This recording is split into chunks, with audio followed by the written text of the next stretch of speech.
está el tiempo del Nuevo Testamento. El asunto es que cuando leemos la Biblia, de Génesis a Malaquías en el Antiguo Testamento, nos da la impresión de que Esdras, Nehemías están más o menos en la mitad de la historia, pero no es así. En el orden de los libros, como está en la Biblia, sí da la impresión, pero los libros proféticos, todo eso fue escrito entre lo que sucedió en Reyes, Crónicas, Esdras, Nehemías, en fin. Esdras y Nehemías y los dos de Crónicas se encierran en el Antiguo Testamento. Después vendría lo que sucedió ya en el Evangelio de Mateo. Bueno, el libro de Esdras relata en los capítulos 1 al 6 el regreso de los judíos de la cautividad babilónica. Este regreso primero fue bajo Zorobabel. Fueron 50,000 los que volvieron. Después, en los capítulos 1 al 6 de Esdras también se relata la reconstrucción del templo. Ahora, después en los capítulos 7 al 10 de Esdras se describe el regreso de otro grupo de cautivos. 1,500 familias volvieron bajo el comando de Esdras. Ahí se tomaron las medidas de reforma adoptadas con el fin de restablecer la ley. Ahora, esta semana consideraremos a Nehemías, un laico que Dios llamó para conducir el tercer y último grupo de exilados que regresó a Jerusalén. Aunque los dos primeros grupos habían regresado para reconstruir Jerusalén y también el templo, ellos habían construido solamente el templo, pero el resto de la construcción estaba abandonada por causa de la oposición de las naciones vecinas. Eso ya vimos la semana pasada. Los pueblos de los alrededores no querían que los israelitas reconstruyeran la ciudad, ni sus muros, porque tenían miedo que los israelitas pudieran convertirse de nuevo en una nación poderosa, como lo habían sido en la antigüedad. Por lo tanto, el regreso de los israelitas para las naciones vecinas parecía una amenaza, y ellos se habían propuesto detener. Pero no existe ser humano capaz de detener los planes divinos. Yo quisiera que esta lección quede grabada en tu mente. Dios tiene un plan para tu vida y no existe ser humano capaz de detener ese plan. Lo que necesitas es aprender la lección de Nehemías, colocar tus planes en las manos de Dios, orar, suplicar, arrepentirte si alguna cosa no está bien en tu vida y permitir que los planes de Dios se realicen en tu vida. Y así fue con Israel. Dios levantó a Nehemías para terminar la obra que no había sido terminada. Leamos las propias palabras de Nehemías en el capítulo 1 de su libro, versículos 1 al 4. En el mes de Quisleu del año 20, mientras yo me encontraba en Susa, dice Nehemías, que era la ciudad capital del reino, recibí la visita de Hananí, uno de mis hermanos, y de algunos varones de Judá. Al preguntarles por los judíos que habían escapado con vida del cautiverio y por Jerusalén, me dijeron: los cautivos que quedaron con vida están muy mal y pasando por muchas vergüenzas. La muralla de Jerusalén está en ruinas y las puertas de la ciudad fueron quemadas. Cuando escuché esto, me senté a llorar y durante varios días me puse en duelo y ayuné y oré al Dios de los cielos. Sabes, querido, en Persia, que ahora era el imperio que dominaba el mundo de aquellos días, había 4 sedes administrativas. Una de ellas estaba localizada en Susa, donde se encontraba Nehemías. Nehemías era el copero del rey.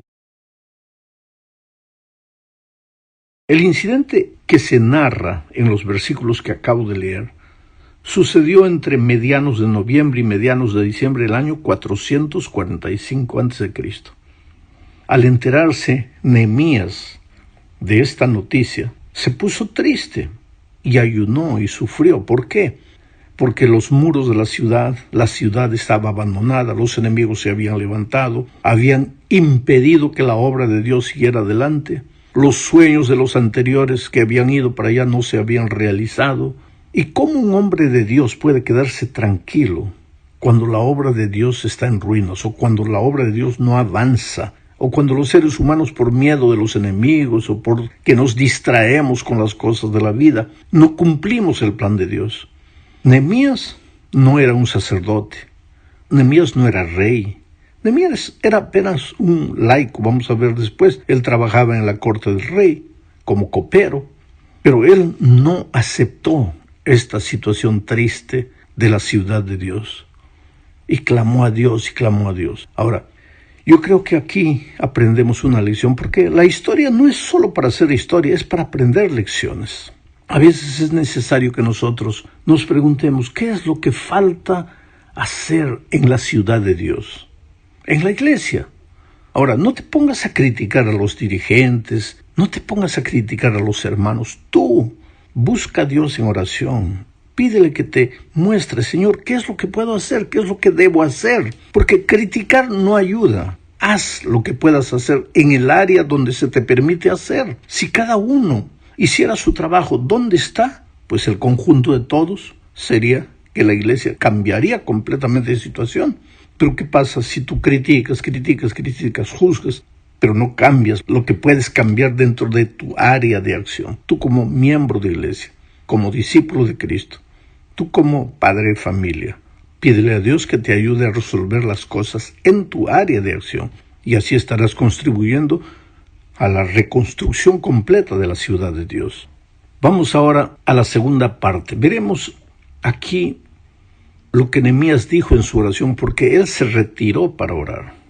La oración de Nehemías está registrada en el capítulo 1 de su libro, desde el versículo 5 hasta el versículo 11 de este primer capítulo. Voy a leer la oración, palabra por palabra, destacando algunas ideas de esta oración. Por ejemplo, Nehemías empieza diciendo: Señor, Dios de los cielos, tú eres fuerte, grande y temible, cumples tu pacto y eres misericordioso con los que te aman y guardan tus mandamientos.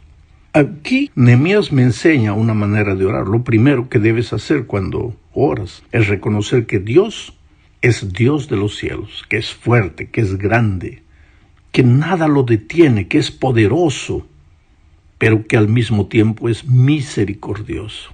Ahora, hoy día nosotros vivimos en tiempo cuando parece que Dios fuera un llaverito de bolsillo, un amuleto, una frase bonita para ser mencionada. Pero ¿qué quiere decir reconocer que Dios es Dios de los cielos, fuerte, grande, todopoderoso? Es que yo soy criatura, yo soy ser humano, yo me coloco en sus manos, yo dependo de Él. Yo no hago las cosas como yo quiero hacerlas porque yo soy humano. Está bien, Dios es misericordioso, Él me ama, Él quiere ser mi amigo, mi padre, quiere caminar conmigo. Pero yo no puedo creer que es uno igual a mí. No, Él es Dios soberano, está en los cielos, grande, fuerte, pero es misericordioso. Está bien que las cosas no anden bien en tu vida ahora, porque tal vez te descuidaste de las cosas de Dios, te alejaste de los caminos de Dios, pero recuerda que Él es misericordioso y Él te ama y Él quiere que regreses a Él, Él quiere que arregles tu vida, porque Él quiere que la gente te vea y vea cómo Dios bendice y prospera a sus hijos. Dios no quiere que la gente te vea y diga: mira, ese cristiano ahí sufre, no tiene nada, vive arrastrándose por la tierra. No. Tú tienes que ser cabeza y no cola. Tú tienes que ser luz para brillar en medio de las tinieblas. Pero para eso tienes que buscar a Dios y reconocerlo como Dios grande, todopoderoso y misericordioso. Voy a continuar leyendo la oración de Nehemías. Dice: yo te ruego que prestes atención a las súplicas que de día y de noche te hace este humilde siervo en favor de Israel. Interesante, Nehemías clamaba a Dios, pero no clamaba solo en favor de él, clamaba en favor de Israel. Y clamaba. Hay una diferencia entre rezar, orar y clamar. ¿Qué cosa es rezar? Es repetir una oración que te has aprendido de memoria. ¿Qué cosa es orar? Es abrir tu corazón a Dios y conversar con Él. ¿Y qué cosa es clamar? Es no parar de orar. No orar solamente 5 minutos ni 10 minutos, quedarte arrodillado, conversando con Dios. Así como Jacob, ¿te acuerdas aquella noche cuando estaba volviendo para encontrarse con su hermano? Al día siguiente se iba a encontrar con su hermano y tenía miedo de que él lo matase, lo agrediese, y pasó orando y llorando toda la noche, clamando a Dios, y cuando apareció el ángel y luchó con él, Jacob le dijo: no te dejaré si no me bendices. Bueno, eso es el clamor, salir de la oración simple, llorar, arrodillarte a Dios. Y yo he visto milagros, ¿sabes? Con uno de mis hijos, yo he visto milagros. Cuando una vez yo estaba orando, clamando a Dios, yo vi cómo la mano poderosa de Dios tocó su vida, lo curó. ¿Sabes? A veces Dios permite que la propia vida nos lleve a un rincón de donde no podemos salir, no podemos correr. Cuando tu hijo está en las drogas, cuando tu hijo está perdido, cuando en tu vida profesional has llegado a un punto en que parece que no hay salida, o cuando tu hogar está destruido, o cuando en la vida cristiana tú te das cuenta que no andas bien, estás esclavizado por algún hábito, algún vicio. Clama a Dios, llora delante de Él, suplica, no solo por ti, sino por el pueblo de Dios, y tú vas a ver las maravillas que Dios va a hacer. Continúo leyendo la oración de Nehemías. Dice: reconozco que tu pueblo Israel ha pecado contra ti, lo mismo que mis antepasados y yo.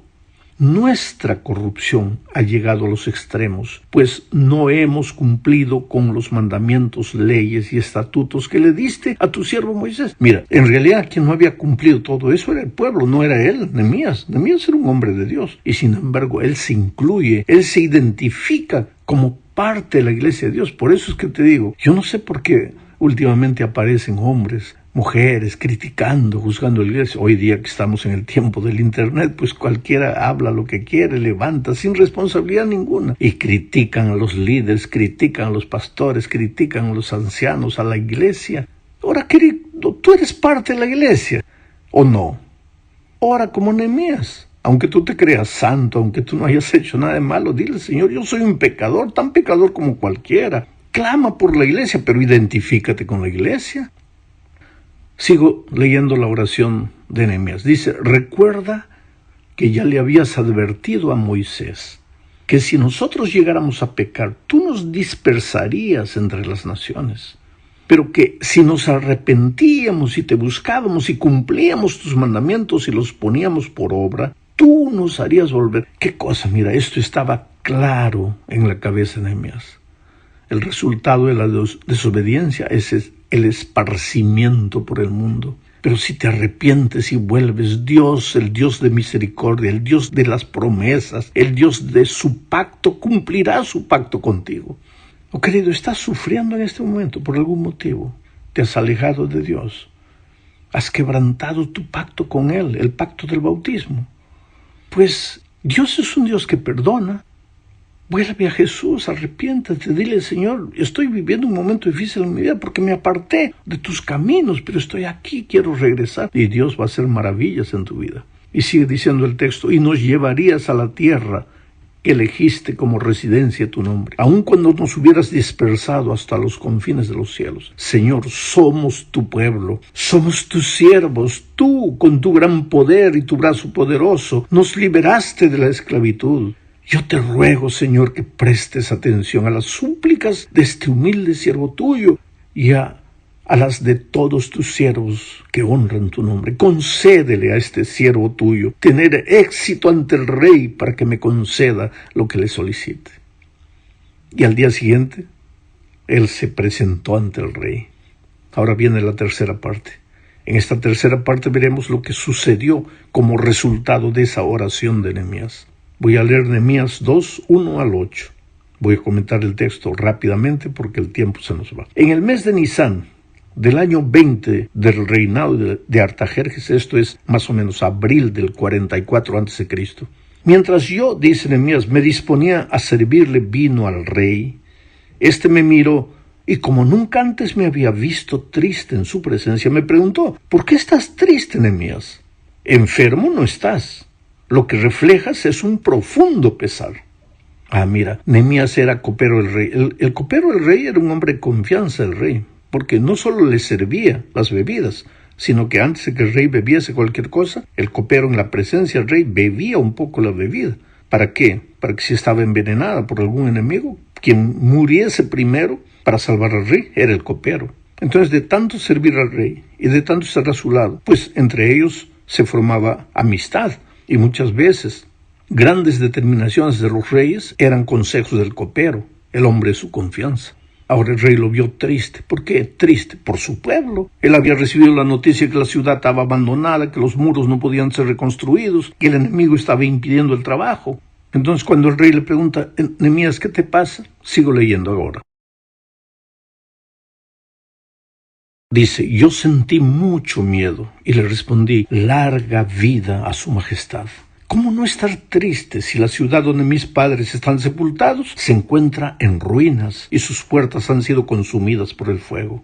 El rey me preguntó entonces, ¿y qué es lo que pides? Y yo oré al Dios de los cielos y le respondí al rey, ese oré es en el corazón, porque ya no tuvo tiempo de salir y arrodillarse, oró en su corazón. Y le respondí al rey, si es la voluntad de su majestad y este siervo suyo es digno de su bondad, permítame, su majestad, ir a Judá, a la ciudad donde están sepultados mis padres, para reedificarla. El rey, que tenía a su lado a la reina, me preguntó, ¿y cuánto tiempo necesitas? ¿Cuándo piensas regresar? Y yo le dije el tiempo que necesitaba y el rey consintió en dejarme ir. También le dije, si es la voluntad de su majestad, que se me den cartas para los gobernadores del otro lado del río, para que me permitan pasar y yo pueda llegar a Judá. Y una carta más para que Asaf, el guardián de los bosques del rey, me provea de la madera necesaria para reforzar las puertas del palacio del templo, las murallas de la ciudad y la casa donde voy a vivir. Interesante, porque el texto dice, todo eso me lo concedió el rey, porque la bondad de mi Dios estaba conmigo. Es que cuando Dios está contigo, cuando la gloria de Dios se refleja en tu rostro, los hombres van a reconocer eso de alguna manera. Vamos a la cuarta parte del estudio. Veremos aquí las dificultades que Nehemías encontraría en su camino. Nehemías 2, 9 y 10 dice, fui. Jesús nos dijo, por tanto, id. Ahora Nehemías dice, fui. Es que solo orando nada va a suceder, tienes que ir. Ora pidiendo un buen empleo a Dios, pero después va, porque si solo oras nada va a suceder. Fui entonces con los gobernadores del otro lado del río. ¿Quiénes estaban ahí? Los enemigos. Y les entregué las cartas del rey. Además, el rey había enviado a sus capitanes y a sus soldados de caballería para que me escoltaran. Pero cuando lo supieron Sanbalat el eronita y Tobías el siervo amonita, se enojaron mucho, pues no les gustó que alguien se preocupara por el bien de los israelitas. Interesante. Ahora Nehemías iba a Jerusalén llevando las buenas nuevas del evangelio. ¿Qué son buenas nuevas? Tú no puedes, pero Dios puede. Entonces entrega tu corazón a Dios. Pero esas buenas nuevas para los enemigos de Dios eran malas nuevas. Es que cuando predicamos el evangelio para llamar a los pecadores al arrepentimiento, ese evangelio para el pecador es mala nueva para el diablo y sus ángeles y los enemigos que no quieren que la gente venga a Jesucristo. Yo cuando hago evangelismo todas las noches puedo ver eso, como el diablo está ahí ardiendo, levantándose porque no quiere que las almas salgan de sus manos. Pero cuando tú estás con Dios, querido, no hay nada que te pueda detener. Ahora llegamos al fin de este estudio hablando de la actitud de Nehemías al llegar a Jerusalén. Está en Nehemías 2:11. Dice, 3 días después de haber llegado a Jerusalén, me levanté por la noche y salí acompañado de varios hombres, y sin que nadie supiera lo que Dios me había inspirado a hacer en Jerusalén, no llevaba yo más caballo que el que iba montado. Nehemías dio en la oscuridad de la noche, dio vueltas y vueltas a la ciudad, soñando, pensando, ¿cómo voy a hacer? ¿Qué debo hacer? Es lo que todo líder tiene que hacer. Orar, arrodillarse y después comenzar a pensar, ¿cómo voy a hacer? ¿Qué es lo que voy a hacer? Porque, querido, nuestra guerra no es contra sangre y carne. Nuestra guerra es contra un enemigo espiritual, contra